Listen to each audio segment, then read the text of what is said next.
శ్రీమాత్రే నమః. Jhansi trending shorts ఛానల్కు స్వాగతం. మీరు గనక మన ఛానల్ని మొదటిసారి చూస్తున్నట్లయితే ప్లీజ్ సబ్స్క్రైబ్ చేసుకోండి. మరిన్ని డివోషనల్ స్టోరీస్ కోసం మన ఛానల్ని అందరికీ షేర్ చేయడం మర్చిపోవద్దు. ఈ వీడియో కనుక మీకు నచ్చినట్లయితే ప్లీజ్ ఒక లైక్ అయితే ఇవ్వండి. ఆ అయోధ్యానగరం ఎంత అందంగా ఉండేదంటే 12 యోజనముల పొడుగుండేదిట, 3 యోజనముల వెడల్పు ఉండేదిట. మహాపథములని విశాలమైనటువంటి మార్గములతో ఉండేదిట. మధ్యలో రాజప్రాసాదం ఉండేదిట. ఆ విమానంలో ఆ రాజప్రాసాదంలో దశరథ మహారాజు గారు నివాసం చేస్తుండేవారు.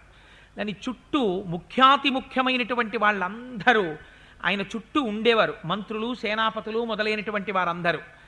అవి ఎంత అందమైనటువంటి రహదారులు నిర్మించారంటే రాజమార్గాలన్నిటా కూడా నిరంతరము కూడా ధూపం, సుగంధమైనటువంటి ధూపం వస్తూ ఉండేదిట. రెండు పక్కలా ఉండేటటువంటి చెట్ల నుంచి పడినటువంటి పుష్పాలతో శోభితమై ఉండేదిట. దాని మీద ఆ మార్గం మీద ఎప్పుడు నీళ్లు చల్లి ఉంచేవారట. పుష్పాల సువాసనలు వస్తూనే ఉండేవిట. తాంతు రాజా దశరథో మహారాష్ట్ర వివర్ధన పురీమావాస యామాస దివిన్ దేవపతిర్యథ. ఇంద్రుడు అమరావతిని ఎలా పరిపాలించాడో కోసల రాజ్యాన్ని దశరథ మహారాజు గారు అలా పరిపాలిస్తున్నాడట. గూఢచారుల్ని తన కళ్ళు చెవులుగా పెట్టుకుని మహానుభావుడు అద్భుతంగా పరిపాలన చేస్తుంటే ఆ కోసల రాజ్యం శత్రు దుర్నిరీక్షమై లోకమంతటా కూడా విఖ్యాతిని పొంది అటువంటి రాజ్యం ఉందిట. చిత్రం ఏమిటంటే ధాన్యము, చెరుకు మొదలైన పంటలన్నీ పుష్కళంగా పండేవిట. ఏ ఇంట్లోనూ కూడా గృహగాఢామనిచ్చిద్రాం. విచిత్రం ఏమిటో తెలుసా అండి? ఏ ఇంట్లోనూ కూడా అనవసరంగా విడిచిపెట్టబడినటువంటి స్థలం లేదుట. అంటే భూమిని ఎంత జాగ్రత్తగా వాళ్ళు వాడుకున్నారో చూడండి. ప్రతి అంగుళం భూమి మీద కూడా ఎక్కడో ఏదో ఒక కట్టడమో నిర్మాణమో చెట్టో ఏదో ఒకటి ఉండేది. అంతేకాని నిష్కారణంగా భూమి మాత్రం విడిచిపెట్టి ఉండేది కాదుట. అంత గొప్పగా నిర్మింపబడ్డాయిట. అయితే అయోధ్య పట్టణానికి లంకానగరానికి ఒక ప్రధానమైన తేడా ఉంది. లంకానగరాన్ని వర్ణన చేస్తే లంకానగరానికి బంగారం తాపడం ఉంది, వెండి తాపడం ఉంది, ముత్యాల తాపడాలు ఉన్నాయి, రత్నాల తాపడాలు ఉన్నాయంటారు.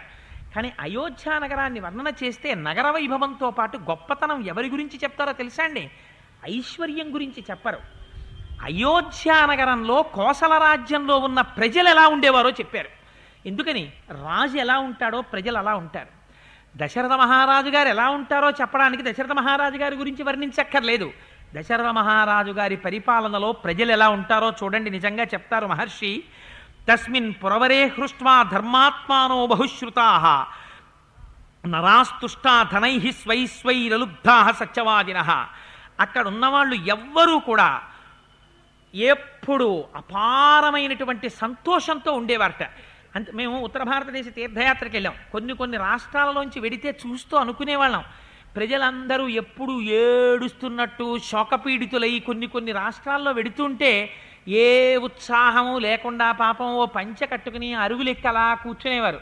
ఓ బస్సు వస్తుంటే బస్సు మీదంతా జనం, బస్సు లోపలంతా జనం. 2 గంటలకు ఓ బస్సు కూడా కనపడదు ఊళ్ళ మధ్యలో.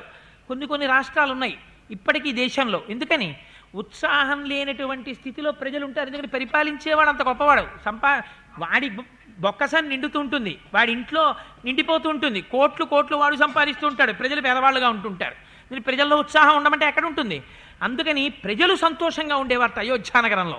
అంటే రాజు ప్రజల సంతోషం పట్ల ఎంత జాగరూకుడై ఉండేవాడో చూడండి. ధర్మాత్మానో బహుశ్రుతాహ. ఎవణ్ణి పలకరించండి చాలా విషయాలు చదువుకున్నవాడే, ప్రతివాడు ధర్మం తెలుసున్నవాడే. నరాస్తుష్టా ధనైస్వైస్వైరలుబ్ధా. ఎవడెవడికి ఎంత ఉందో అంతంతతో తృప్తిగా ఉండేవాట. ఈ పక్కవాడికి అంత ఉంది, నాకు ఇంకా అంత లేదని ఏడ్చేవాడు ఎవడూ లేడు. ఎవడికి ఎంత ఉందో అంతతో తృప్తి. అలుబ్ధాహ. ఎవడికి లుబ్ధత్వం లేదట, దానం చేయడానికి ముందుకొచ్చేవారట. సత్యవాదిన. ఎవడు నోరు విప్పి మాట్లాడినా సత్యం మాట్లాడేవాడు. నాల్పసన్నిచయ. ఎవడు తక్కువ కూడబెట్టుకున్నవాడెవడు లేడు, అపారంగా సంపాదించి చక్కగా దాచుకున్నవాళ్లే. కశ్చిదాసీత్ తస్మిన్ పురోత్తమే కుటుంబీయోహ్య సిద్ధార్థో గవాశ్వధన ధాన్యవాన్. ఆవులు, గుర్రాలు, ధనము, ధాన్యము నిండిపోయి ఉండేవిటే. అసలు అయోధ్యానగరంలో దశరథ మహారాజు గారి దగ్గర కూడా ఎన్ని రకాల ఏనుగులో, ఆఖరికి ఐరావత సంబంధమైనటువంటి ఏనుగులు, హిమాలయ పర్వతాల్లో పుట్టినటువంటి ఏనుగులు, బాహ్లిక దేశంలో పుట్టిన ఏనుగులు, అన్ని రకాల ఏనుగులు ఆయన దగ్గర ఉండేవి. అయోధ్యానగరంలో ఉన్న వాళ్ళందరిళ్లల్లో కూడా అన్ని రకాలైనటువంటి వస్తు సంపత్తి, ఐశ్వర్య సంపత్తి ఉండేదిట. ఇంకా చిత్రం ఏమిటో తెలుసా అండి, కుటుంబములుగా ఉండేవిట. అదేమిటండి, మనం కుటుంబాలుగా లేమా? అయోధ్యానగరంలోనే కుటుంబాలు ఉండడం ఏమిటి అంటే, కుటుంబము అని అందరినీ పిలవడానికి వీలు లేదు. కుటుంబము ఏమండి, నేను కుటుంబీకుడను అని చెప్పుకోవాలంటే దానికి ఒక అర్హత ఉంటుంది. ఆ అర్హత ఉన్నవాణ్ణే కుటుంబీ అని పిలుస్తారు. కుటుంబీ అంటే ఎవరో తెలుసా? తను, తన భార్య, తన తల్లి, తన తండ్రి, అక్కడికి నలుగురు, ఇద్దరు కొడుకులు, ఒంటి కన్ను ఒక్క కొడుకు ఒక్కలాంటి వాళ్ళు, అందుకని ఇద్దరు కొడుకులు 6, ఇద్దరు కోడళ్ళు 8, కూతురు 9. అల్లుడు గారు తన ఇంట్లో ఉన్నట్టు చెప్పుకోకూడదు, ఇల్లరికి అమర్యాద. అందుకని కూతురే చెప్పాలి, వచ్చి కూతురు వెళ్ళిపోతోందని. అందుకని కూతురు 9, అతిథి 10. ఎప్పుడూ తన ఇంట్లో తనతో పాటు అతిథి భోజనం చేయాలి. అందుకని అలా తింటే ఈ 10 మంది ప్రతిరోజు ఇంట్లో ఉండి భోజనాలు చేస్తే వాడు కుటుంబీ అని చెప్పుకోవచ్చు. అందుకని ఆ రోజుల్లో కుటుంబీ అని చెప్పుకునే వాళ్ళే ఉండేవారట. కుటుంబిని కానండి అని చెప్పుకున్నవాడు లేడు. అంటే సంతానం లేనివాడు, అతిథి లేనివాడు, మర్యాద తెలియనివాడు ఆ రోజుల్లో లేడు. ఎంత గొప్ప మాటలు వాడేశారో చూడండి వాల్మీకి మహర్షి. దాత నా ప్యనంగ నిష్కదృక్ నా హస్తాభరణో నాపి దృశ్యతే నాపి నాత్మవాన్. అక్కడ ఉన్నవాళ్ళు నా కుండలి, చెవులకు కుండలాలు లేనివాడు లేట, నామకుటి తలపాగా లేనివాడు లేట, లేదా కిరీటం లేనివాడు లేట. ఏదో కొంచెం అధికారులైతే ఓ కిరీటం, అందుకే లేకపోతే తలపాగా, నా కుండలి, నామకుటి, నా స్రగ్వి, పూలహారం వేసుకొని వాడు ఉండట. నల్ప భోగవాన్, తక్కువ భోగం అనుభవిస్తున్నవాడు అక్కడ ఎవరు ఉండట. అదేంటంటే అందరూ సమానంగా ఉంటారా? తృప్తి. అందుకే ప్రహృష్టో అన్నారు, ఎవడికి వాడికి తృప్తి తనకున్న దాంతో. నా మృష్టో, అభ్యంగన స్నానం చేయని వాడు అక్కడ ఎవడు ఉండట, అందరూ అభ్యంగన స్నానం చేసేవాళ్ళే. నాను లిప్తాంగో, ఒంటికి మంచి మంచి అంగరాగములు రాసుకొని వాళ్ళు ఎవరు ఉండట, అందరూ మంచి అంగరాగములు రాసుకుంటారట. నా సుగంధస్య విద్యతే, ఎవడి దగ్గరికి వెళ్ళండి మంచి సువాసనలు వస్తుంటాయిట. నా మృష్టభోజి, ఎవరిని చూడండి షడ్రసోపేతమైన భోజనం చేసేవాడే. పక్కవాడు ఎప్పుడైనా పెళ్లికి పిలిస్తే బాగుండని ఏడిచేవాళ్ళు ఎవరు ఉండరు అక్కడ. ఎప్పుడు హాయిగా తనకు ఉన్నదాంతో సుఖంగా తినేవాళ్లే. నా దాత, దాత కానివాడు ఎవడు ఉండడు, ప్రతివాడు దాతే, ప్రతివాడు దానం చేసిన వాడే. నా ప్యనంగదనిష్క దృక్, భుజములకు కేయూరములు ఆభరణములు పెట్టుకొని వాడెవరు ఉండట. నా హస్తాభరణం, హస్తములకు ఆభరణములు లేనివాడు ఉండట. నాపి దృశ్యనే నాపినాత్మవాన్, అటువంటి కానివాడు అసలు ఆ అయోధ్యానగరంలో ఎవ్వడూ కనపడ్డట. నానాహితాగ్నిర్నాయజ్వా నా క్షుద్రోవా నతస్కర కశ్చిదాసీత యోధ్యాయాం నచ నిర్వృత్త సంకర నాస్తికో నా నృతకో న కశ్చిద బహుశ్రుత నాసూయకో నచాశక్తో నా విద్వాన్ విద్యతే తదా. అక్కడ దొంగతనం చేసేటటువంటి వాడు కాని, నాస్తికుడైనటువంటి వాడు కాని, యజ్ఞయాగాదులు చెయ్యని వాడు కాని, అగ్నిహోత్రమును ఆరాధించని వాడు కాని అయోధ్యానగరములో లేడు. అంటే అయోధ్యానగరంలో ఉండేటటువంటి ప్రజలు ఇలా ఉంటారంటే అయోధ్యని పరిపాలించేటటువంటి ప్రభు ఎలా ఉంటాడో మీరు ఆలోచించండి. ప్రభు ఒక్కడు గొప్పవాడైతే సరిపోతుందా? పరిపాలన ఎలా ఉండాలో మనకి రామాయణం నేర్పింది. అందుకే రామాయణం ఒక నీతి శాస్త్రం, రామాయణం ఒక రాజనీతి శాస్త్రం, రామాయణం శకున శాస్త్రం, రామాయణం ధర్మశాస్త్రం, రామాయణం సమస్తం. రామాయణంలోంచి పబ్లిక్ అడ్మినిస్ట్రేషన్ అంతా నేర్చుకోవచ్చు. ఇవాళ మనం ఫారిన్లో ఎవడో చెప్పాడని చెప్తున్నాం కానీ నిజంగా రామాయణంలో పబ్లిక్ అడ్మినిస్ట్రేషన్ చూసుకుంటే ఆశ్చర్యపోతారు. 24,000 శ్లోకాలు చెప్పడం కుదరదు కనుక కొన్ని ముఖ్యమైన శ్లోకాలు విజ్ఞాపన చేస్తాను. దృష్టిర్జయంతో విజయ సిద్ధార్థో హ్యర్థసాధక అశోకో మంత్రపాలశ్చ సుమంత్రశ్చాష్టమోభవత్. దశరథ మహారాజు గారికి నిత్య పరిపాలనలో 80 మంత్రులు సహాయం చేసేవారట. ఎవరు ఆ ప్రధానమైన మంత్రులు? దృష్టి, జయంతుడు, విజయుడు, సిద్ధార్థుడు, అర్ధసాధకుడు, అశోకుడు, మంత్రపాలకుడు, సుమంత్రుడు. వీళ్ళు 8 ప్రధాన మంత్రులు. ఈ ప్రధానమైనటువంటి మంత్రులకున్న లక్షణాలు ఏమిటోట తెలుసా అండి? వీళ్లతో పాటుగా ఋత్విజౌ ద్వావభిమతౌ తస్యాస్తాం ఋషి సప్తమౌ వశిష్ఠో వామదేవశ్చ మంత్రినశ్చ తథాపరే. నిత్యము తనకి సలహాలు చెప్పడానికి దశరథ మహారాజు గారి యొక్క అపారమైనటువంటి భక్తిని ప్రేమని చూరగొన్నటువంటి 2 ఋత్విక్కులు కూడా ఉండేవారట. మరి ఒకరు వశిష్ఠుడు, ఒకరు వామదేవుడు. ఇతరమైనటువంటి బ్రాహ్మణులు, పురోహితులు, ఇతర మంత్రులు కూడా ఉండేవారట. వీళ్ళు ప్రధానమైన మంత్రులు. ఈ మంత్రుల గొప్పతనం ఏమిటో తెలుసా అండి? విద్యా వినీతా శ్రీమంత కుశలా నియతీంద్రియా శ్రీమంతశ్చ మహాత్మాన శాస్త్రజ్ఞా దృఢ విక్రమా కీర్తివంత ప్రణిహిత యథా వచనకారిణ తేజ క్షమాయశ ప్రాప్తా స్మిత పూర్వాభిభాషిణ. వీళ్ళు ఎటువంటి వారు? విద్యా వినీతా హ్రీమంత. వాళ్ళు ఏదైనా ఒక తప్పు పని చెయ్యాలన్న ఆలోచనే రాదుట అసలు. అటువంటి ఆలోచన వస్తే సిగ్గుపడిపోతారట. అపారమైనటువంటి విద్య కలిగిన వాళ్ళు, కుశల, చెయ్యడం ఎలాగో తెలుసున్న వాళ్ళు, నీతేంద్రియాహ, ఇంద్రియములను నిగ్రహించినటువంటి వారు, శ్రీమంతశ్చ మహాత్మానః, వాళ్ళు అపారమైనటువంటి శ్రీమంతులు, మహాత్ములు, శాస్త్రములు తెలుసున్నవారు, దృఢ విక్రమము కలిగినటువంటి వారు, అన్నింటినీ మించి సావధానమైనటువంటి చిత్తమున్నవారు. వచ్చినటువంటి వాడు మాట్లాడుతుంటే విసుగ్గాను చెప్పావులేవాయ్ అనేవారు కాదుట. వచ్చి చెప్పేటటువంటి వారు ఒక్కొక్కడు చెప్పగలిగిన వాడు ఉంటాడు, ఒక్కొక్కడు చెప్పలేని వాడు ఉంటాడు, ఒకడు చిన్న విషయాన్ని చాలాసేపు చెప్పుకునేవాడు ఉంటాడు. సావధాన చిత్తంతో వినేటటువంటి లక్షణం ఉన్నవారట. అన్నిటినీ మించి స్మితపూర్వాభిభాషిణ, నవ్వుతూ మాట్లాడతారట. అన్నిటికన్నా యథావచనకారిణ, తాము ఏదైనా ఒక మాట చెప్పారా ఆ మాట జరిపి తీరుతారట. తాము జరపలేని పని ఆ మాట చెప్పరట అసలు వారు. అందుకని తాము ఒక మాట చెప్తే ఆ మాట చేయించగలిగినటువంటి వాళ్ళు అయ్యి ఉంటారు. కుశల వ్యవహారేషు సౌహృదేషు పరీక్షితా. దశరథ మహారాజు గారు మంత్రి పదవులంత తేలికగా ఇవ్వలేదుట. వాళ్ళ స్నేహితులు ఎవరో ముందు పరీక్ష చేశారట. ఎందుకని? మనిషి బాగుపడినా మనిషి పాడైపోయినా స్నేహితుడి వల్లే. Tell me your friends, I will tell you what you are అంటారు.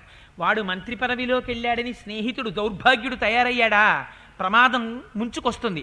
అందుకని వాళ్ళ స్నేహితులు ఎటువంటి వారో పరీక్ష చేశారట, వారిటువంటి వారో పరీక్ష చేయబడ్డారట. లంచగొండితనానికి లంచగొండితనం కోసమని ఆశపడేవారు కాదుట, అధికార దుర్వినియోగం చేసేవారు కాదుట. కుశలా వ్యవహారేషు, వ్యవహారం చక్కపెట్టడంలో కుశలం కలిగినటువంటి వారట. ఎంత న్యాయాన్యాయ విచక్షణ కలిగిన వారంటే మంత్రులు, ప్రాప్త కాలంతు తేదండం ధారయేయు సుతేష్వపి. తమ కొడుకులైనా సరే అవసరమైతే తప్పు చేశాడని తెలిస్తే ఉరిశిక్ష వేసేయడానికి కూడా వెనకాడట. అటువంటి మంత్రులు యనమండుగురు రాజుగారికి కాళ్ళు చేతులు కళ్ళు చెవులై ఉన్నారు కనుక కోసల రాజ్యానికి ఉన్న గొప్పతనం ఏమిటో తెలుసా అండి? కశ్చిన్న దుష్టస్థ త్రాసీత్ పరదార రతోనరహ. అసలు ఆ కోసల దేశంలో పరభార్య మీద వ్యామోహం ఉన్నటువంటి మనిషి ఒక్కడు కూడా ఉండేవాడు కాదుట. అంత ధర్మాత్ములైనటువంటి వారితో ఆ కోసల రాజ్యం నడుస్తోంది. ఇంత గొప్పగా నడుస్తుంటే ఇన్ని ఉన్నా లేనిది ఒక్కటి ఉంది. ఏమిటా లేనిది? దశరథ మహారాజు గారికి సంతానం లేదు. ఆ సంతానం లేనటువంటి బాధ క్షోభ పెడుతోంది ఆయన్ని. 60,000 సంవత్సరాల వయస్సు దగ్గర పడిపోతోంది. అందుకని ఒక రోజు అనుకున్నారట ఆయన, సనిశ్చితాం మతిం కృత్వా అష్టవ్యమితి బుద్ధిమాన్ మంత్రిభిః సహధర్మాత్మా సర్వైరేవ కృతాత్మభిః తతో బ్రవీదిదం రాజా సుమంత్రం మంత్రిసత్తమం శీఘ్రమానయమే సర్వాన్ గురూంస్తాన్ సపురోహితాన్. నాకు సంతానం కలగలేదు, చాలా కాలం అయిపోయింది. సంతానం కలగడం కోసమని నేను అశ్వమేధయాగం చెయ్యాలి అనుకున్నారట. అశ్వమేధయాగం చెయ్యాలనేటటువంటి ఆలోచన రాగానే, ఒక మంచి ఆలోచన కలగగానే దాన్ని అమలు చెయ్యాలనేటటువంటి బుద్ధి కూడా మంచి బుద్ధి. వెంటనే సుమంత్రుడిని పిలిచారట, నేను అశ్వమేధయాగం చెయ్యాలనుకుంటున్నాను, అందుకని వెళ్ళి ఋత్విక్కులైనటువంటి వశిష్ఠుణ్ణి వామదేవుణ్ణి ఇతర పురోహితుల్ని దగ్గర పెట్టి తీసుకుని రా అన్నట్ట. అందరినీ తీసుకుని సుమంత్రుడు వచ్చాడు. వచ్చిన తరువాత చెప్పారు, నేను అశ్వమేధయాగం చెయ్యాలనుకుంటున్నాను బిడ్డల కోసమని. మీ అందరూ కూడా ఆ యాగం ఎలా శాస్త్ర ప్రకారం నిర్వహింపబడాలో అలా జరిగేటట్టుగా దగ్గరుండి జరిపించవలసింది అన్నారు. అంటే వారన్నారు, తప్పకుండా జరుగుతుంది మహారాజా, నీకు కుమారులు కలుగుతారు అన్నారు. కొడుకు పుట్టాలని యాగం చేద్దామనుకున్నాడు. కొడుకులు పుడతారయ్యా అని ఋత్విక్కులు అన్నారు. అందుకని ఏమవుతుంది? కొడుకులే పుడతారు. గురువుల్ని ఆశ్రయించాడు. సరే, తగిన సంభారములన్నీ తప్పించమన్నారు. వెంటనే దశరథ మహారాజు గారు మంత్రివంక చూశారు. సరైవాశ్చోత్తరే తీరే యజ్ఞభూమిర్విధీయతాం శాంతయశ్చాభివర్ధనాం యథాకల్పం యథావిధి. ఎలా అశ్వమేధయాగం చెయ్యాలో ఆ ప్రకారంగా అశ్వమేధయాగం జరగడానికి కావలసినటువంటి సంభారములన్నింటినీ తెప్పించండి. సరయూ నదికి ఉత్తర తీరంలో యాగమంటపాన్ని నిర్మించండి. ఇన్ని నిర్మించినా, ఎంత చేసినా, ఎంతమంది ఋత్విక్కులున్నా ఒక్క విషయం గురించి మీరు మాత్రం చాలా జాగ్రత్త పడండి అని చెప్పారు మంత్రులకి. దేని గురించి జాగ్రత్త పడాలట? ఛిద్రం హిం మృగయన్నేత్ర విద్వాంసో బ్రహ్మరాక్షసాః నిహతస్య చ యజ్ఞస్య సద్యకర్తా వినశ్యతి. బ్రహ్మరాక్షసులు వస్తారు యాగానికి. ఎందుకు వస్తారు అంటే, యాగాలు చేసేటప్పుడు పూర్వం వాళ్ళు కూడా యాగం చేసిన వాళ్ళు బ్రహ్మరాక్షసులంటే. యాగం చేసేటటువంటి బ్రాహ్మణుడు యాగం చేసేటప్పుడు సద్బుద్ధితో ప్రవర్తించకుండా యాగమునందు తప్పుతో కూడినటువంటి బుద్ధితో ప్రవర్తిస్తే అటువంటి వాడు బ్రహ్మరాక్షసుడై పుట్టి ఆ యాగములో ఇంకొక యాగము జరుగుతుంటే అందులో ఉన్న దోషాల్ని చూసి ఆ యజ్ఞాన్ని ధ్వంసం చేసి యాగధ్వంసం ద్వారా చేస్తున్న యజమానికి కీడు తీసుకొస్తాడు. అందుకని బ్రహ్మరాక్షసులు పొంచి ఉంటారు. వారి విషయంలో చాలా జాగ్రత్తగా ఉండండి. యాగంలో ఏ లోపం జరగకూడదు, మీరందరూ జాగ్రత్త పడండి అని చెప్పారు. చెప్పగానే అందరూ చాలా సంతోషపడ్డారు. అలాగే జరిపిస్తామన్నారు. సంభారములు తీసుకురావడానికి బయలుదేరారు. రాజు పరమ సంతోషంగా అంతఃపురంలో ప్రవేశించాడు. తత సగత్వాతాహ పత్నీర్నరేంద్రో హృదయప్రియా ఉవాచ దీక్షాం విశత యక్షేహం సుతకారణాత్. కొడుకులు పుట్టడం కోసమని నేను ఒక గొప్ప యాగం చేస్తున్నాను, మీ అందరూ కూడా దీక్షా స్వీకారం చెయ్యండి అని పత్నులకు మాత్రమే చెప్పాట. ఎందుకనంటే దశరథ మహారాజు గారికి కొన్ని వందల మంది భార్యలు ఉన్నారు. ఆయన దక్షిణ నాయకుడు. అయితే భార్యలు ఉన్న రాజు యజ్ఞయాగాది క్రతువులు చేసేటప్పుడు వాళ్ళందరూ వచ్చి పీటల మీద కూర్చోరు. ఎవరు రాజుతో పాటుగా యజ్ఞయాగాది క్రతువులలో పీటల మీద పక్కన కూర్చోవడానికి అధికారం పొందుతారో వాళ్ళని మాత్రమే పత్ని అని పిలుస్తారు. అందుకని దశరథ మహారాజు గారు దీక్ష తీసుకోమని ఎవరికి చెప్పారు? పత్నులకు మాత్రమే చెప్పారు. వాళ్ళని కూడా దీక్ష స్వీకరించమన్నారు.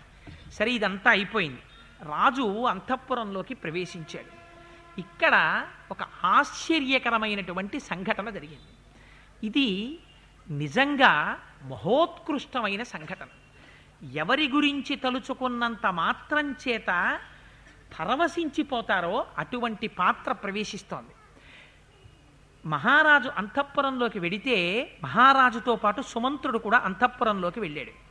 వెళ్ళి, నేను ఎప్పటి నుంచో మీకు ఒక మాట చెప్పాలనుకుంటున్నాను మహారాజా, ఇవాళ మీరు సంతానం గురించి మాట్లాడారు కాబట్టి మీకు ఒక మాట చెప్తాను వినండి అన్నాడు. తప్పకుండా చెప్పమన్నారు. అంటే ఆయన అన్నాడు సుమంత్రుడు, సనత్కుమారో భగవాన్ పూర్వం కథితవాన్ కథాం ఋషీణాం సన్నిధౌ రాజన్ తవ పుత్రాగమం ప్రతి. నేను పూర్వకాలంలో ఒకసారి సనత్కుమారుడు కొంతమంది ఋషులకు చెప్తుంటే విన్నాను. ఇక్ష్వాకు వంశంలో త్రేతాయుగంలో దశరథ మహారాజు గారిని ఒక రాజుగారు జన్మిస్తారు. ఆయన ధర్మాత్ముడు, కానీ ఆయనకి సంతానం ఉండరు. ఆయన సంతానం కోసమని అశ్వమేధయాగం చేస్తాడు. ఆ అశ్వమేధయాగం జరిగినప్పుడు ఆయనకి 4 కుమారులు జన్మిస్తారు. కానీ ఆ 4 కుమారులు జన్మించడానికి అశ్వమేధయాగంతో పాటు పుత్రకామేష్టి జరగాలి. ఆ పుత్రకామేష్టి యాగాన్ని, అశ్వమేధయాగాన్ని చేయించేటటువంటి మహానుభావుడు ఋష్యశృంగుడు అని ఒక ఆయన ఉన్నాడు. ఆయన ఆ దశరథ మహారాజు గారి యాగానికి వెళ్ళాలి. వెడితేనే ఆ యాగం పూర్తయి బిడ్డలు పుడతారు అని సనత్కుమారుడు చెప్తుండగా నేను విన్నాను. ఆయన వెడతాడు, బిడ్డలు పుడతారని కూడా చెప్పారు. ఆ ఋష్యశృంగుడు పక్కనే ఉన్నటువంటి రాజ్యంలో ఉన్నాడు, ఇప్పుడు అంగదేశంలో ఉన్నాడు. అందుకని నువ్వు వెళ్ళి ఆ ఋష్యశృంగుడిని తీసుకురమ్మన్నాడు. అంటే దశరథ మహారాజు గారు అడిగారు, ఎవరా ఋష్యశృంగుడు, ఆయన కథ ఏమిటి, ఆయనకి ఎందుకంత గొప్పతనం వచ్చింది, సుమంత్ర నాకు చెప్పు అన్నారు. అంటే అప్పుడు చెప్పారు.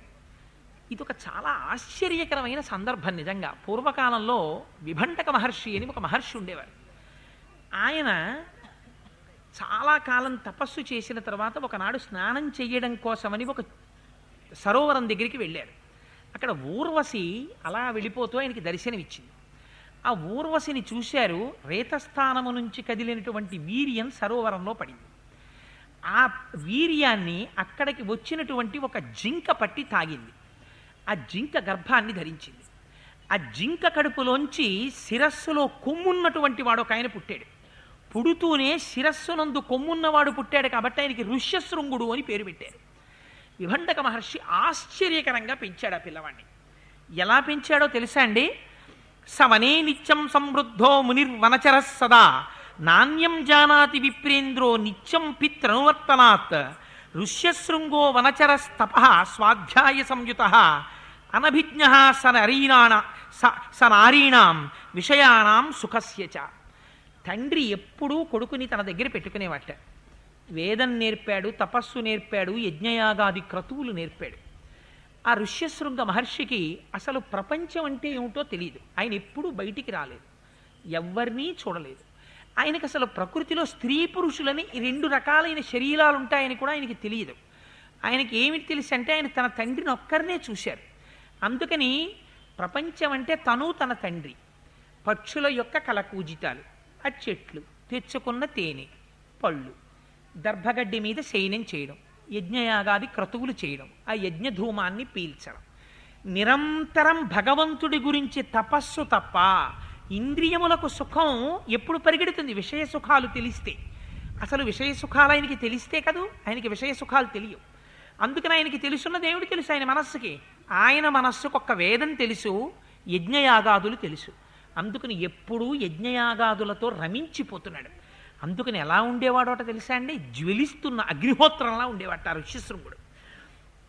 అలా ఎప్పుడూ తండ్రి పక్కన ఉండేవాడు, అక్కడే ఆ ఆశ్రమంలోనే ఉండేవాడు. ఇలా చాలా కాలం గడిచిపోయిన తరువాత ఒకనాడు ఆ ఆశ్రమానికి దగ్గరలో ఉన్నటువంటి అంగరాజ్యాన్ని పరిపాలించేటటువంటి రోమపాదుడనేటటువంటి రాజు ధర్మాన్ని తప్పి ప్రవర్తించాడు. రాజు ధర్మం తప్పితే వర్షాలు పడ్డం మానేస్తాయి. వర్షాలు పడ్డం మానేస్తే ప్రజలకి నీళ్లు దొరకవు. ప్రజలకి నీళ్లు దొరకకపోతే ధర్మం పతనమైపోతుంది. అది నీటి యొక్క గొప్పతనం. నీరు దొరకకపోతే ధర్మం ఎందుకు పోతుంది? నీరు దొరకకపోతే మీరు ఆచమనం ఏం పెట్టి చేస్తారు? ఓం కేశవాయ స్వాహ అనాలా? తెల్లవారి లేస్తే సంధ్యావందనం చెయ్యాలంటే నీళ్లు తర్పణ ఇవ్వాలి. మీరు అర్ఘ్యప్రదానం చెయ్యాలంటే నీళ్లు ఉండాలి. నీళ్లు లేకపోతే మీరు అర్ఘ్యప్రదానం ఎక్కడి నుంచి చేస్తారు? అర్ఘ్యప్రదానం కూడా జరగకపోతే, సంధ్యావందనం కూడా చేయకపోతే ఆ దేశంలో సుభిక్షం ఎలా ఉంటుంది? అందుకని ఒకదాన్ని అనుసరించి ఒకటి నాశనం అయిపోయి దేశం అంతా క్షామం వచ్చేసింది. రాజు తన తప్పు తెలుసుకున్నాడు, నేను ధర్మాతిక్రమణం చేశాను. వెంటనే బ్రాహ్మణుల్ని, వేదం చదువుకున్న పెద్దల్ని పిలిపించాడు, నేను ధర్మాతిక్రమణం చేశాను. అందుకని ఇప్పుడు మళ్ళీ వర్షాలు పడాలి, ఎలా పడతాయి, ఏం చేయమంటారని అడిగారు. అడిగితే వాళ్ళన్నారు, ఋష్యశృంగ మహర్షి కానీ మన రాజ్యంలోకి వచ్చి అడుగు పెడితే వర్షాలు పడతాయన్నారు. వెంటనే మంత్రుల్ని పిలిచాడు. పిలిచి మీరు వెళ్ళి ఋష్యశృంగుణ్ణి తీసుకురండి అన్నాడు. వాళ్ళన్నారు, చాలా తేలిగ్గా చెప్పేశావు మహాప్రభో, ధర్మాతిక్రమణం తేలిగ్గా చేసేశావు. వానలు పడలేదు కాబట్టి మమ్మల్ని వెళ్ళి ఋష్యశృంగుణ్ణి తీసుకొచ్చేయమంటున్నావు. అంత తేలిగ్గా వస్తాడనుకుంటున్నావు ఆయన? ఆయనకి ఎందుకు వస్తాడు ఆయన అని అడిగారు. ఎందుకు వస్తాడు ఆయన? ఆయనకి ఏం కావాలి? ఆయనకి అసలు విషయ సుఖాలంటే ఏమిటో తెలియదు. మీరు ఆయనకి ఏం చెప్పి తీసుకొస్తారు? ఆయన ఎందుకు వస్తాడు? మా ఊళ్ళో వర్షాలు పడలేదండి అన్నారు అనుకోండి, వాట్ ఇఫ్, నేను ఎందుకు, నాకు యజ్ఞయాగాదులు చాలంటారు. పక్కన విభండక మహర్షి ఉంటారు. అసలు వెళ్ళి కొడుకుని పంపించమని అడగడమే. అందుకని మా వల్ల కాదు మహాప్రభో, నువ్వు ఈ మాటలు చెప్పకు, మా వల్ల కాదు, ఇది మేం వెళ్ళి తీసుకొచ్చేది కాదు. కానీ ఎంతైనా మంత్రులు కదా, ఎంత గొప్ప మాట చెప్పారో చూడండి. ఇది మనం రామాయణంలో జ్ఞాపకం పెట్టుకోవలసిన విషయం. ఇంద్రియార్థైరభిమతైర్ నరచిత్త ప్రమాదిభిః. ఋష్యశృంగ మహర్షికి కూడా ఇంద్రియాలున్నాయి, మనస్సుంది. వాటికి ఇప్పటి వరకు విషయ సుఖాలు తెలియవు. అవి ప్రమాదాన్ని తీసుకురాగలవు. ఎప్పుడు? రుచి తెలిస్తే. వాటికి తెలియదు కదా. అందుకని ఇప్పటి వరకు అంతర్ముఖుడై ఈశ్వరానుగ్రహంతో ఉన్నాడు. ఇప్పుడు వాటిని విషయ సుఖాల వైపు తిప్పాలి. ఎవరు తిప్పాలి? స్త్రీలు తిప్పాలి. అందుకని ఏం చేస్తావు? వేశ్యల్ని పంపించన్నారు. ఎవరిని పంపిస్తావు? గణికాస్తత్ర గచ్చంతు రూపవత్యః స్వలంకృతాః ప్రలోభ్య వివిధోపాయై రాణీష్వంతీహ సత్కృతాః. చాలా అందంగా అలంకరించుకున్నటువంటి వేశ్యల్ని పంపించు. పంపిస్తే వాళ్ళు ప్రమాదం లేని రీతిలో పక్కన విభండక మహర్షి లేనప్పుడు ఋష్యశృంగ మహర్షి యొక్క మనస్సుని, ఇంద్రియాలని ప్రలోభానికి గురయ్యేట్టు చేస్తారు. ఇంకా వాళ్ళ వెనకాతలు ఆయనే వచ్చేస్తాడు. అందుకని వేశ్యల్ని పంపించన్నారు. ఎంత గొప్ప ఆలోచన చెప్పారో చూడండి. చెప్తే ఆ పనేదో మీరు చెయ్యండి అన్నాడు. అనుజ్ఞ తొందరగా ఇవ్వండి అన్నారు మంత్రులు. వెంటనే స్పాట్ ఆర్డర్స్ ఇష్యూ చేస్తున్నారు, వెంటనే పంపించండి అన్నారు.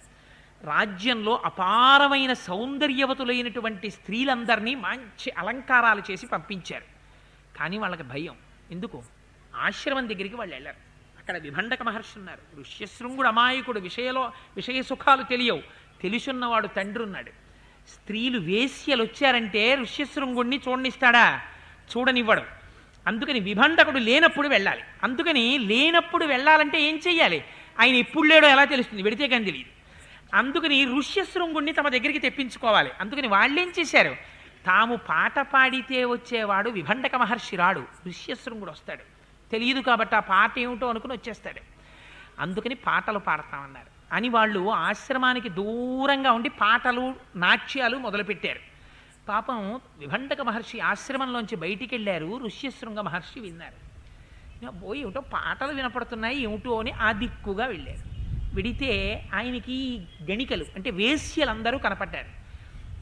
విచిత్రం ఏమిటో తెలుసా అండి, అసలు ఆయన వాళ్ళు ఆడవాళ్ళు అని ఆయన అనుకోలేదు. ఎందుకని, అసలు ఆడతనం మగతనం అన్న రెండింటిని ఆయన చూస్తే కదా, ఆయన ఎప్పుడు చూడలేదు. అందుకని ఆయన పురుషులని అనుకున్నారు. వాళ్ళని కూడా పురుషులే ఉంటారు ప్రపంచంలోనే ఆయనకు ఒక లక్షణం. అందుకని ఆయన ఏమని పిలిచారో తెలుసా అండి, పూజాం వై సర్వేషాం విధిపూర్వకం. మీ అందరినీ చూస్తే చాలా ముచ్చటగా ఉంది, ఎంత బాగా ఆడుతున్నారు, ఎంత బాగా పాడుతున్నారు, ఒక్కసారి మా ఆశ్రమానికి వస్తారా, మీ అందరికీ పూజ చేస్తాను, మహాపురుషులారా రండి అన్నారు. ఎందుకని, పురుషులని అనుకున్నాడు ఆయన ఋష్యశృంగ మహర్షి. అనుకుంటే వీళ్ళన్నారు తప్పకుండా వస్తాం, మీ నాన్నగారు ఉన్నారా అన్నారు. మా నాన్నగారు లేరు, ఆశ్రమం నుంచి బయటికి వెళ్ళారు అన్నారు. అయితే మీ ఆశ్రమం చూడాలనుంది, వస్తామన్నారు. వెళ్ళారు. వెడితే ఆయనేమనుకున్నాడు, ఆయనకి పాపం తెలియదు స్త్రీలని. వాళ్ళని కూర్చోపెట్టాడు. ఇదం అర్ఘ్యం అన్నాడు, అర్ఘ్యం ఇచ్చాడు. ఇదం పాజ్యం అన్నాడు, పాజ్యం ఇచ్చాడు. పుష్పాలు పూజ చేశాడు, మెళ్ళో పుష్పహారాలు వేశాడు, ఫలాలనిచ్చి తినమన్నాడు. వీళ్ళేం చేశారు, అన్నీ తిని పిండి వంటల మూటలు విప్పారు. ఇవి నువ్వు తిను అన్నారు. అంటే ఆయన అన్నాడు, అవి ఏమిటి అన్నారు. ఇవో రకం ఫలాలు అన్నారు వాళ్ళు. ఇంకా జిమ్మని మొట్టమొదట ప్రలోభ పెట్టారు. ఆయన తిని ఫలాలు బాగున్నాయి అన్నాడు. పాపం అది కూడా తెలియదు ఆయనకి. ఎంత గొప్ప మహర్షో చూడండి నిజంగా ఋష్యశృంగుడు. అందుకే ఆదిశంకరాచార్యులు వారు మంచి మండుటెండలో వెళ్ళిపోతుంటే ఒక పెద్ద బండ కింద 2 కప్పలు ఉన్నాయి. ఆ కప్పలు ఎండలో నీళ్లలోకి దూకుదామని చూస్తున్నాయి, కానీ దూకడానికి కూడా ఓపిక లేదు, ఎండలా ఉంది. ఇది చూసి పక్కన పుట్టలోంచి పాము బయటికి వచ్చి పడగ విప్పి కప్పలకి నీడ పట్టింది. ఇదేమిట్రా, త్రాచుపాము ఏమిటి, కప్పలకి నీడ పట్టడం ఏమిటి, రమణ మహర్షి ఆశ్రమంలో నెమళ్ళు పాము కలిసి ఉన్నట్టు అని ఆశ్చర్యపోయి, ఇక్కడ ఎవరో ఒక మహానుభావుడు తపస్సు చేసి ఉంటాడు అని ఒక్కసారి అంతర్ముఖులై చూశారు. ఋష్యశృంగ మహర్షి అక్కడ తపస్సు చేశారు. ఇది ఆయన తపోశక్తి అంటే. అప్పుడు తపస్సు చేస్తే ఇప్పటికీ కూడా శంకరాచార్యులు వారు ప్రయాణం చేసినప్పుడు కప్ప పాము పరస్పర శత్రుత్వం మర్చిపోయాయి. అటువంటి వాడు కనుక ఇవి కూడా పళ్ళే అంటే పళ్ళు తిన్నాడు. తిని మీ నాన్నగారు విభండక మహర్షి వచ్చేస్తారని వీళ్ళకి భయం. అందుకని వీళ్ళన్నారు, మేము చాలా ముఖ్యమైనటువంటి కర్మాచరణం చెయ్యాలి, దైవకార్యం, అందుకని మేము బయలుదేరిపోతున్నాం అన్నారు. అని వెళ్ళిపోతూ వెళ్ళిపోతూ వాళ్ళు చేసినటువంటి గొప్ప పని ఏమి చేసి వెళ్ళిపోయారో తెలుసా అండి. వాళ్ళు ఒక్కసారి ఆ మహర్షి దగ్గరికి వచ్చి, కస్త్వం కిం వర్తసే బ్రహ్మణ్యాతుమిచ్చామహే వయం ఏకస్త్వం విజనే ఘోరే వనే చరసి శంసనః. ఒక్కడివి నువ్వు ఇక్కడ అరణ్యంలో ఎలా ఉంటున్నావు అని అడిగి వెళ్ళిపోతూ వెళ్ళిపోతూ ఒక్కసారి గట్టిగా ఆయన్ని ఆలింగనం చేసుకున్నారు. తతస్తాస్తం సమాలింగ్య సర్వాహర్ష సమన్వితాః మోదకాన్ ప్రదదస్తుస్మై భక్షాంశ్చ వివిధాన్ బహూన్. ఆ వేశ్యలు వెడుతూ వెడుతూ దగ్గరికి వచ్చి ఋష్యశృంగ మహర్షిని గట్టిగా కౌగిలించుకొని వాళ్ళు తెచ్చిన పిండి వంటలు ఆయన చేతిలో పెట్టి వెళ్ళిపోయారు. ఏదో మార్పు వచ్చేసింది ఋష్యశృంగ మహర్షిలో. వాళ్ళు వెళ్ళిపోయారు. కానీ వాల్మీకి మహర్షి ఎంత అందంగా చెప్పారో తెలుసా అండి. గతాసు తాసు సర్వాసు కస్యాపస్యాత్మజోద్విజ కాస్యపస్యాత్మజోద్విజ అస్వస్థ హృదయశ్చాసి దుఃఖాత్ స్మ పరివర్తతే. ఏమిటో నా మనస్సు ఇవాళ దుఃఖానికి గురవుతోంది. ఇన్నాళ్ళు నాకు అసలు దుఃఖం అంటే ఏమిటో బెంగ అంటే ఏమిటో తెలియదు. ఏమిటో బెంగగా ఉంది, ఎవరినో చూడాలనుంది, వాళ్ళతో ఉండాలనుంది అని ఎవరి కోసం నేను ఇలా అలమటిస్తున్నాను అని ఆలోచించారు. వాళ్ళు గుర్తొచ్చారు వేశ్యలు, ఇంకా పురుషులు అనుకుంటున్నారు ఆయన. అనుకుని వాళ్ళని చూసొద్దామని మళ్ళీ వాళ్ళ దగ్గరికి వెళ్ళిపోయారు. వెళ్ళిపోతే వాళ్ళు అన్నారు, నిన్నను మేము నీ ఆశ్రమానికి వచ్చాం కదా, నువ్వు ఇవాళ మా ఆశ్రమానికి వస్తావా అన్నారు. అయ్యో తప్పకుండా వస్తాను అన్నారు. ఎక్కడ మీ ఆశ్రమం అన్నారు. ఇక్కడే రా అని తీసుకెళ్ళారు. ఎక్కడికి తీసుకెళ్లారు? అంగరాజ్యానికి తీసుకెళ్లారు. తీసుకెడితే ఏం జరిగిందో తెలుసా అండి. ఇది భారతీయ ధర్మం అంటే, ఇది మహర్షుల యొక్క గొప్పతనం అంటే. ఆయన అక్కడికి వచ్చారంతే, అంగరాజ్యంలో అడుగు పెట్టారు ఇలాగా. తత్ర చానీయమానేతు విప్రే తస్మిన్ మహాత్మని వవర్ష సహసాదేవో జగత్ ప్రహ్లాదయంస్తదా. ఇలా అడుగు పెట్టడం ఋష్యశృంగ మహర్షి పైనుంచి బ్రహ్మాండమైన వర్షం పడ్డం ఒక్కసారి జరిగింది. అంగరాజ్యం అంతా క్షామమంతా పోయి బ్రహ్మాండమైన వర్షం పడింది. ప్రభు పరుగు పరుగున ఎదురొచ్చాడు, సాష్టాంగ నమస్కారం చేసి మహాప్రభో మిమ్మల్ని ఇలా తీసుకొచ్చినందుకు మీ తండ్రి గారికి కోపం రాకుండా నన్ను కాపాడండి అన్నారు. మా తండ్రి గారికి కోపం రాకుండా నేను కాపాడతాను అన్నారు. తన అంతఃపురంలోకి తీసుకెళ్లారు. అంతఃపురం ప్రవిశ్యాస్మై కన్యాం దత్వా యథావిధి శాంతాం శాంతేన మనసా రాజా హర్ష మవావసహ. తన కుమార్తె అయినటువంటి శాంతని రోమపాదుడు ఋష్యశృంగ మహర్షికిచ్చి వివాహం చేశారు. శాంత రోమపాదుని యొక్క కుమార్తె. రోమపాదుని యొక్క కుమార్తె అయినటువంటి శాంతనిచ్చి వివాహం చేశారు. వివాహం చేసిన తరువాత ఇంకా చాలా కాలం ఋష్యశృంగ మహర్షి అక్కడే ఉన్నారు. ఆ రోమపాదుడి యొక్క అంతఃపురంలో ఉంటే ఈ విషయాలు సుమంత్రుడు దశరథ మహారాజు గారికి చెప్పాడు. ఏ మహానుభావుడు అడుగు పెడితే వర్షాలు పడ్డాయో ఆ మహానుభావుడు నీ యాగానికి కూడా వచ్చి కూర్చోవాలి. కూర్చుని యాగం చేయిస్తే నీకు కొడుకులు పుడతారని ఆనాడు సనత్కుమారుడు చెప్తే నేను విన్నాను. అందుకని ఆయన్ని తీసుకురావడానికి నువ్వే వెళ్ళాలి. అంతఃపుర పరివారంతో కలిసి ససైన్యంగా వెళ్ళి ఆహ్వానించమంటే పాపం దశరథ మహారాజు గారు అంగరాజ్యానికి వెళ్ళాడు. 7-8 రోజులు ఉన్నాడు. తాను ఎందుకు వచ్చాడో చెప్పలేదు. రోమపాదుడు కూడా దశరథ మహారాజు వచ్చాడని ఎంతో సంతోషించాడు. 7-8 రోజులు సంతోషంగా గడిచిపోయింది. ఇంకా దశరథ మహారాజు గారు బయలుదేరిపోతున్నారు. బయలుదేరిపోతూ ఇప్పుడు తన వంశం నిలబడడం ఋష్యశృంగ మహర్షి చేతిలో ఉంది. ఆయన ఎందుకు వస్తాడు రమ్మంటే? నా వంశం నిలబెట్టడానికి నువ్వురా అంటే వచ్చేవాడా? విషయ సుఖాలకి పడిపోతాడా? ఇంద్రియలోభం కోరుకుంటాడా? సత్కారం కోరుకుంటాడా? ఏమిచ్చి తీసుకొస్తారు మీరు ఆయన్ని? అందుకని భయపడుతూ రోమపాదుడిని అడిగాడు. ఇది ధర్మం. అల్లుడు గారి ఇంట్లో ఉన్నా ఎంత గొప్పవాడైనా మామగారి ఇంట్లో ఉంటే మాత్రం మామగారిని అడగచ్చు. పెద్దవాడు కాబట్టి పితృపంచకంలో ఒకడు కన్యాదానం చేస్తే మామగారు. ఇవాళ రేపు మామగారు అంటే చాలా చులకన అనుకుంటున్నారు. మామగారంత చులకనవాడేం కాడు. పితృపంచకంలో ఒకడు. మామగారి ఇంట్లో కూతురు అల్లుడు ఉంటే మామగారిని అడగచ్చు. అయ్యా మీ అల్లుడు గారిని కూతుర్ని మా ఇంటికి ఒకసారి పంపించండి అని. కూతుర్ని అల్లుడిని బెట్టు పెట్టి పిలవక్కర్లా. మామగారిని అడిగితే మామగారు వెళ్ళమంటే వెళ్ళాలి. కూతురు అల్లుడు ఇది ధర్మం. అంత ధర్మం మామగారికి కూడా తెలిస్తే. అందుకని ఆ మామగారి దగ్గర ఉండగా దశరథ మహారాజు గారు వెళ్ళి అడిగారు. అయ్యా మరొక్కలా అనుకోకు, నాకు ఒక ముఖ్యమైన కార్యం ఉంది అన్నాడు. చెప్పలేదు. ఒక ముఖ్యమైన కార్యం ఉంది, నీ కుమార్తెని అల్లుణ్ణి నాతో పంపించవయ్యా అన్నాడు. తప్పకుండా పంపిస్తాను అని చెప్పి రోమపాదుడు మనసా కౌగిలించుకుని వక్షస్థలము రాసుకునేట్టుగా కౌగిలించుకున్నట్టే. ఎంత ప్రీతో చూడండి రోమపాదుడికి. తన కుమార్తె శాంతని తన అల్లుడు ఋష్యశృంగుణ్ణి పిలిచి దశరథ మహారాజు గారితో కలిసి అయోధ్యానగరానికి వెళ్ళమన్నారు. ఎప్పుడైతే వస్తున్నాడని తెలిసిందో ఇంకా వెంకటాచలంలో పూరాభిషేకం టిక్కెట్ దొరికితే ఎంత సంతోషంగా ఉంటామో అంత సంతోషపడిపోయాడు మహానుభావుడు దశరథ మహారాజు గారు. సంతోషపడిపోయి కబురు చేశాడు. రాచవీధులన్నిటా పన్నీరు చల్లండి, ధూపాలు వెయ్యండి, పుష్పమాలికలు అలంకారం చెయ్యండి, ఋష్యశృంగుడితో వస్తున్నారని. రథంలో బయలుదేరి అయోధ్యానగర ప్రవేశం చేశారు. చేసి శాంతని ఋష్యశృంగుణ్ణి తీసుకుని అంతఃపురంలోకి వెళ్ళారు. ఆ చుట్టుపక్కల ఉన్న ఆ అంతఃపుర స్త్రీలందరూ కూడా పొంగిపోయారు. ఇన్నాళ్ళకి శాంత నువ్వు నీ పతి అయినటువంటి ఋష్యశృంగుడితో కలిసి వచ్చావని. అందుకని శాంత రామచంద్రమూర్తికి తోడ పుట్టినదిగా రామాయణంలో చెప్పలేదు. రోమపాదుని యొక్క కుమార్తెగా మాత్రమే చెప్పారు. నాకు బాగా స్నేహితుడైన వారు ఉన్నారనుకోండి, వాళ్ళమ్మాయి మా అమ్మాయిని ఒక్కలాగే చూస్తాం. చూస్తే నా స్నేహితుడి అల్లుడు నా అల్లుడుగానే చెప్తాను, మా అల్లుడు గారండి అంటాం. ఎందుకని? స్నేహితుడితో ఉన్నటువంటి స్నేహబంధం చేత. అంతేకాని శాంత రోమపాదుని యొక్క కుమార్తె. అందుకని ఆ శాంతారుష్యశృంగులిద్దరూ అయోధ్యానగరంలో ప్రవేశించారు. ఇంకా రేపటి రోజున అశ్వమేధయాగాన్ని పుత్రకామేష్టిని దశరథ మహారాజు గారు ప్రారంభం చేస్తారు. రేపు రామలక్ష్మణ భరత శత్రుఘ్నులు జన్మిస్తారు. రేపటి నుంచి ఇంకా రామాయణం కొత్త ఊపును అందుకుంటుంది.